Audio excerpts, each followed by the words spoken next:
అందరికీ ఈరోజు నేను చికెన్ బిర్యానీ రెసిపీతో వచ్చానండి. అది కూడా మా స్టైల్లో. ఫస్ట్ చికెన్ని బాగా క్లీన్ చేసుకోండి, పసుపు వేసి, తర్వాత అల్లం వెల్లుల్లి పేస్ట్ వేసుకోండి, తర్వాత కారం వేసుకోండి, ఉప్పు వేసుకోండి, తర్వాత వచ్చేసి ధనియా పౌడర్ అండ్ జీరా పౌడర్ వేసుకోండి, బాగా మ్యారినేట్ చేసుకోండి. తర్వాత చికెన్ మసాలా ఉంటుంది అది, అండ్ సాహీ బిర్యానీ మసాలా ఉంటుంది అది కూడా వేసుకొని ఫైనల్గా ఆయిల్ వేసుకోండి.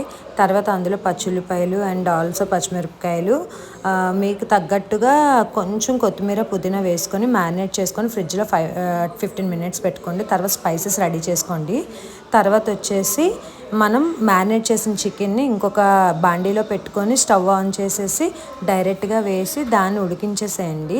తర్వాత ఇంకో బాండీ పెట్టుకొని ఆయిల్ అండ్ బటర్ వేసుకొని అందులో స్పైసెస్ అన్నీ వేసుకొని తాలింపు అంతా కొంచెం వేగాక తర్వాత ఉల్లిపాయలు, పచ్చిమిరపకాయలు, అల్లం వెల్లుల్లి పేస్ట్ అండ్ కొత్తిమీర పుదీనా అవన్నీ వేసుకొని ఫ్రై చేసుకోండి. ఫ్రై చేసుకున్నాక చికెన్ కూడా మీన్వైల్ చూసుకుంటూ ఉండండి.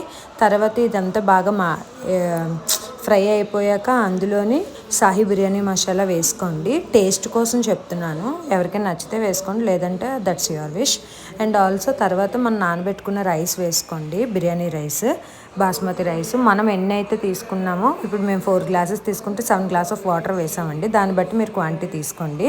తర్వాత వచ్చేసి బాగా ఉడికించేసాక సాల్ట్ అది వేసుకొని తర్వాత చికెన్ కూడా ఉడికిపోయాక 70% కుక్ అయిపోయాక చికెన్ కూడా ఈ చికెన్ని ఇందులో బిర్యానీలో వేసేసేయండి.